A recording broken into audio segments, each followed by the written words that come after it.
Всем привет, с вами Экодрифт и я Лиза Бандитка. Совсем недавно у нас появился самокат Ninebot ES2.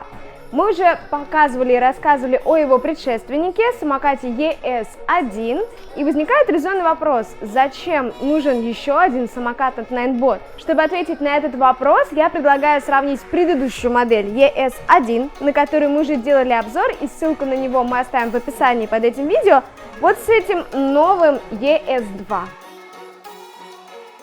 Итак, прежде всего бросается в глаза цвет самоката. Предыдущая модель была гораздо темнее, а это такой модненький, серебристый. Второе – это мощность двигателей. ES2, конечно же, мощнее. Его номинальная мощность 300 Вт против 250 модели ES1. Максимальная мощность, естественно, тоже выше, что лично меня очень радует. Покрышки двух моделей одинаковые, литые на 8 дюймов. И все это может разогнать вас до 25 км в час. Это я про S2, потому что модель ES1 разгоняется всего лишь до 20. Зато дальность хода у модели одинаковая, до 20 км. Емкость аккумулятора тоже абсолютно совпадает, 187 Вт-час. Зато вес у нового Ninebot ES2 стал чуть-чуть побольше, на 1,5 кг по сравнению с первой версией. Теперь он весит 12,5 кг. Такое увеличение веса связано с наличием у него заднего амортизатора и более мощного двигателя.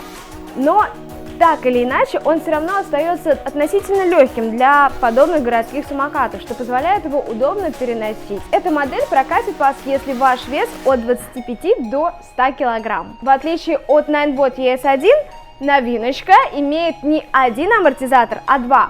У ES1 амортизатор находился спереди, и он был представлен в виде такой пружины. Здесь же есть еще и задний амортизатор. В прошлом обзоре на Ninebot ES1 я говорила о том, что наличие переднего амортизатора лично я никак не почувствовала при езде, потому что самокат управлялся достаточно жестко, постоянно трясло, по всяким неровностям было ехать реально некомфортно.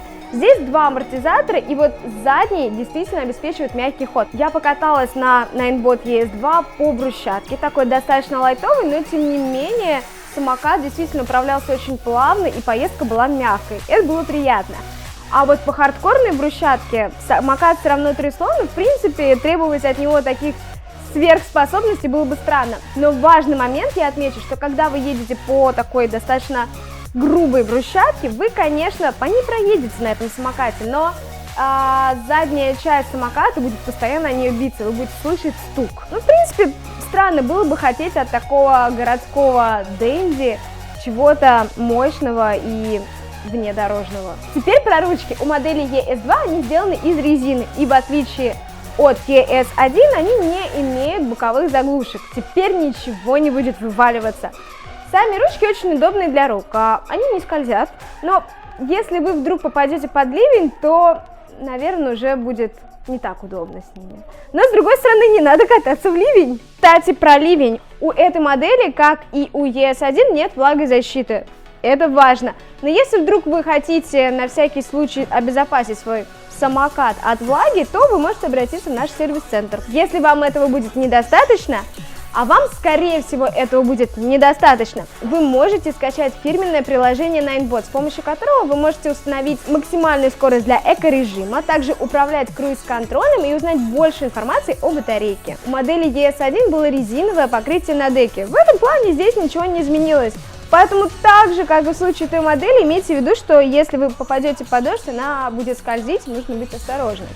Заднее крыло точно так же, как и у предыдущей модели, не защитит деку от попадания на нее грязи, потому что заднее крыло такое же. Подножка у самоката Ninebot ES2 точно такая же, как и у предыдущей модели, то есть это всем подножкам подножка. Она устойчивая, прочная, очень удобно выдвигается ногой и также удобно и комфортно задвигается. Классно. Складной механизм здесь точно такой же, как и у ES1. Но, в отличие от предыдущей модели, у новиночки язычок тоже складывается. Скорее всего, это было сделано для того, чтобы во время езды вы не задели его ногой, то есть безопасно. Кстати, про литые покрышки. Их плюсы и минусы, в общем-то, известны. Среди преимуществ то, что вы не можете их проколоть, у них хороший накат, их не нужно накачивать и проверять, достаточно ли у них давление внутри, но минусов у них, конечно, больше. Ручки у самоката не складываются, это стоит иметь в виду, если вы планируете перевозить его в общественном транспорте. Езда на этом самокате по асфальтированным дорогам достаточно приятная и мягкая, потому что он может преодолевать угол подъема до 10 градусов, преодолевать ямы до 3 см в длину и препятствия до 1 см в высоту. Но, тем не менее, на нем, конечно, нельзя вытворять того, что можно, например, на дуалтронах, даже на том же 2S, который и быстрее, и мощнее, и покрышки у него совсем другие, поэтому езда гораздо более мягкая. Но, тем не менее, эта модель удобнее, чем ES1, потому что, опять-таки, задний амортизатор делает свое дело, действительно очень чувствуется. В нашем обзоре на электросамокат Ninebot ES1 я говорила, что тормоза у него достаточно чувствительные. Здесь все то же самое, стоит немного нажать, и тормоза уже отзываются, и самокат начинает тормозить. У обеих моделей тормоза есть электронные и механически расположены на заднем колесе. Тормозной путь у обеих моделей при скорости в 20 км в час составляет около 4 метров. Неплохо. Кстати, еще о покатушках. Когда я ехала на нем в гору, самокат меня достаточно легко тянул. Но среднестатистического мужчину весом около 75 кг самокат будет тянуть в гору уже не настолько бодро, его скорость станет медленнее, причем ехать он будет действительно не очень быстро. Обе модели имеют на своей передней части светодиод на 1,5 ватта, который распространяет свет от 2 до 8 метров. На крыле светоотражатель так и остался, а сбоку вместо него появились лампочки, которые мигают при торможении. Продолжая тему света, хочу отметить, что у новенького Ninebot внизу появилась светодиодная подсветка днища самоката. У нас она мерцает голубым, но ее цвет можно настроить с помощью фирменного приложения. В целом самокат получился достаточно стильным. Мне очень нравится, что все провода у него спрятаны, ничего не выпирает. И нет безумной боевой раскраски, как я это называю, на колесах.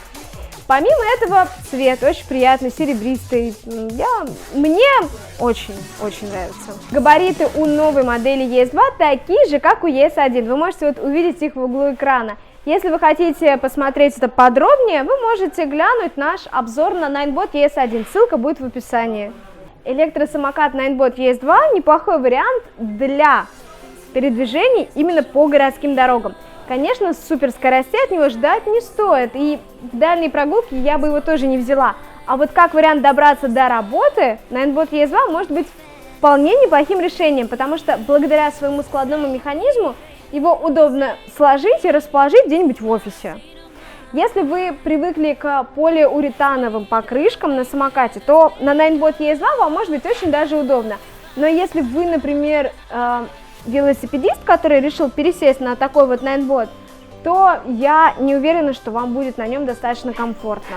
На этом у меня все. Пишите в комментариях, есть ли у вас, например, Ninebot ES1 и как вам на нем катается. До скорых встреч! С вами был Экодрифт, я Лиза Бандитка. Пока-пока!